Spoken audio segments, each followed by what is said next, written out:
Lorry ఓనర్లు మా బళ్ళు మా మిషన్ పెట్టాము మీ మిషన్ కూడా తెచ్చిపెట్టండి అప్పుడు మాట్లాడతాం. అప్పుడు మీరు కానీ ఇవ్వాలని కనుక మళ్ళీ మేము మాట్లాడామనుకో అన్నీ ఇవ్వాలి.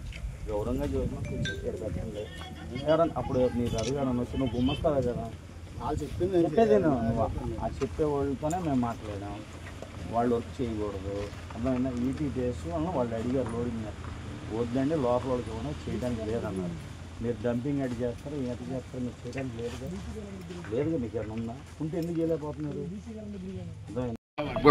గుంటుపల్లి ఏలపాలు తుమ్మలపాలెం కిలేశ్వరం మూలపాడు 7 గ్రామాలకి ఉచితంగా పొల్యూషన్ గ్రామాలకి 7 గ్రామాలకి మేము యాష ఎత్తుతామని చెప్పి ఆ రోజున బళ్ళు కొనుక్కోండి రోజుకు 3 ట్రిప్పులు ఎత్తామని చెప్పి 3 ట్రిప్పులలో పోయి వారానికి 2 ట్రిప్పులు పోయి 1 ట్రిప్కి వచ్చింది. దాని మీద ఎట్టోకట్ట అట్నే బళ్ళు తిప్పుకుంటూ అట్నే తిప్పలు పడుతుంటే ఈ లోపల గవర్నమెంట్ ఏం చేసింది కాంట్రాక్ట్ అని పద్ధతి తీసుకొచ్చి కాంట్రాక్ట్ని ఎంటర్ చేసింది. వాళ్ళు వచ్చి మీరు బయటకు మాదే బూడిద మాదే చెరువు అని మమ్మల్ని లోకల్ వాళ్ళని మొత్తాన్ని బయటకు వెళ్ళగొడుతున్నారు. మేము సీఏ గారి దగ్గరికి వెళ్ళి రిలే ర్యాలీలకి మేము పర్మిషన్ అడిగితే పర్మిషన్ నేను ఈయన సిపి గారు ఇవ్వద్దు అంటున్నాడు, కమిషనర్ ఏసీపీ గారు ఇవ్వద్దు అంటున్నాడు.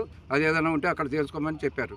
మాకు ఈ గ్రామాలకు 7 గ్రామాలకు పొల్యూషన్ గ్రామాలకి మాకు ఖచ్చితంగా న్యాయం చేయాలి. అప్పటిదాకా ఈ నిరాదీక్షలు ఈ కొనసాగుతాయి. మొత్తం 400 లారీ యజమానులు ఈ కుటుంబాలు ఇక్కడ బతుకుతున్నారు. 1,00,000 కుటుంబాల మధ్యలో యూటీపీఎస్ 1,50,000 కుటుంబాల మధ్యలో యూటీపీఎస్ ఉంది. లేదంటే యూటీపీఎస్ తీసుకెళ్లి ఎక్కడన్నా కట్టుకున్నా బాధ లేదు. మేము మద్రాసు అంటున్నారు, కాసేపు లోకల్ అంటున్నారు, ఎవరో మాకు అర్థం కావట్లేదు. మొత్తం టన్ ఏమో 3 రూపాయలకి ఇచ్చామంటున్నారు, మాకేమో 100 రూపాయలు చెబుతున్నారు. ఏంటి మీ ఇష్టమైతే తోలుకోండి.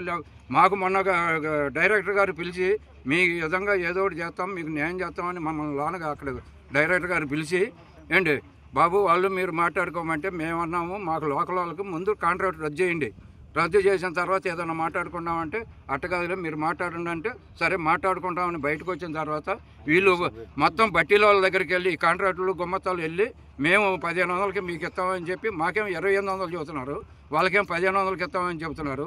మాకు ఈ కాంట్రాక్ట్ అనేది రద్దు చేయాలి. ముందు ఇమ్మీడియట్గా రద్దు చేసిన దాకా మా ఉధృతం ఆగదు.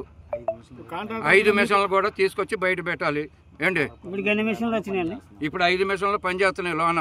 మేము లోనికి వెళ్ళొద్దాం. ఎస్సీ గారికి ఏంటంటే మిషన్ లోనికి వెళ్ళి అంటే ఎవరు సంస్థ 1983-84లో పుట్టిన వీటీపీఎస్. ఆనాడు వీటీపీఎస్ కట్టేటప్పుడు 7 గ్రామాల పర్మిషన్ తీసుకొని కొన్ని షరతులతో మాకు ఒప్పందం కుదిరింది. అది ఏమనగా గవర్నమెంట్ ఈటీపీఎస్ తరఫున ఆసుపత్రి కడతామని, సిఎస్ఆర్ ఫండ్స్ ఇస్తామని, గ్రామాల్లో సిమెంట్ రోడ్లు వేస్తామని, వాటర్ సరఫరా చేస్తామని, ఈ పొల్యూషన్ ప్రభావిత ప్రాంతాలైన 7 గ్రామాలకు ఈ బూడిద చెరువులో ఈ బూడిదని కొనుగోలు చేసే ప్రక్రియలో మేము మీకు ఫ్రీగా ఇస్తామని మాకు చెప్పి మమ్మల్ని నమ్మించి లారీలు పంపించారు. అలాగే కొంతకాలం ఇచ్చారు. ఇప్పుడు కాంట్రాక్ట్ అనే పేరుతో మిషన్లు మొత్తం బయట పెట్టి మాకు లోడింగ్ లేదని మమ్మల్ని బయటికి పొమ్మన్నారు. దీని మీద 400 లారీ ఓనర్స్ 1000 కుటుంబాలు ఆధారపడి 1,50,000 మంది ఊరు సెంటర్లో కట్టిన వీటీపీఎస్ ఇది. ఇంతమందికి పొల్యూషన్ ప్రాబ్లం వస్తుంది. మమ్మల్ని లోడింగ్ లేకుండా అనాథం చేసి రోడ్డు మీద పడాలని వస్తున్నారు. వ్యవసాయ పరంగా వెళ్తే గతంలో 2 పంటలు పండేవి, వరేసినా మేము వేసేవాళ్ళం. చక్కగా 2 బత్తలు 3 బత్తలు రైతులకి. అట్లాంటిది ఇవాళ 10 కేజీల మీద వెళ్తే ఈ పొల్యూషన్ ప్రభావం వల్ల 10 కేజీల మీద వస్తున్నాయి. దానికైనా 2వ పంట మానేశారు. గేదెలు మా ఏరియా గేదెలు అయితే 7 గ్రామాలకి ఆ పాడి వరకు తాగుతుంది, తర్వాత కట్టుబడి వెళ్ళిపోతుంది. దానికి కట్టుదలంటూ ఉన్నట్ల ఈ విషయం గవర్నమెంట్ ఆసుపత్రి చుట్టుపక్కల అందరూ తెలుసు, కానీ దాని గురించి పట్టించుకునే వాళ్ళు లేరు. సిఎస్ఆర్ నిధులు మా గ్రామాలకు 7 గ్రామాలు రావాల్సిన నిధులు గవర్నమెంట్కి హ్యాండ్ చేశారు. ఎందుకు చేశారంటే ఎమ్మెల్యే గారు తెలుసు, కలెక్టర్ గారు తెలుసు, అడగమన్నారు. మాకు రావాల్సిన నిధులు మొత్తం సిఎస్ఆర్ ఫండ్స్ మొత్తం మన వరదల వల్ల వరదలు వచ్చిన ఫ్లడ్ మూమెంట్లో వాళ్ళు ట్రాన్స్ఫర్ చేశారన్నారు. ఎందుకు చేశారని అడిగితే అది మీ ఎమ్మెల్యే గారు తెలుసు, కలెక్టర్ గారు తెలుసు, అడగమన్నారు. మొక్కలు తీసుకొస్తున్నారు ఒక టాటర్లో, అక్కడ 10 చేస్తున్నారు. వాడికి రక్షణ లేదు, నీళ్ళు బయట లేదు. ఎందుకంటే ఏంటి పోలీసు ఆసుపత్రికి ఒక వ్యాన్ వస్తుంది, నెలలో 1 రోజు వస్తుంది, ఏదో కొంచెం మందులు ఇచ్చిపోతారు. ఆసుపత్రికి ఎట్లేదు, ఏ మాకు సరిగ్గా చేయట్లేదు. ముందు బూడి సమస్య చెప్పండి. ఈ బూడి సమస్య అయినా ఇదేనండి, మాకు ఇస్తారని చెప్పి ఇవ్వట్లేదండి. మాకు ఫ్రీగా బూడిద ఇచ్చారు. ఇప్పుడు మీకు ఫ్రీగా బూడిద ఇస్తే ఈ 7 గ్రామాలు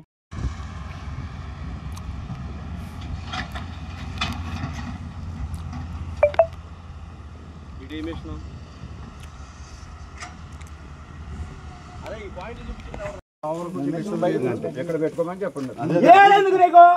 బయటకు వస్తారు అదేలే ఏదో ఒకటి అసలు అక్కడ ఉంటే ఏం చేస్తారు డిఎస్పీ గారు చెప్పారంట అలా బయటకు వెళ్ళిపోమని. లోపలికి వెళ్ళదు తర్వాత మీరు మీట్ మాట్లాడుకున్న తర్వాత ఆయన ఎలా చెప్తారో పైనుంచి మీరు వర్క్ చేయకూడదు, అటు మిషన్ అటు పెట్టకూడదు, బయట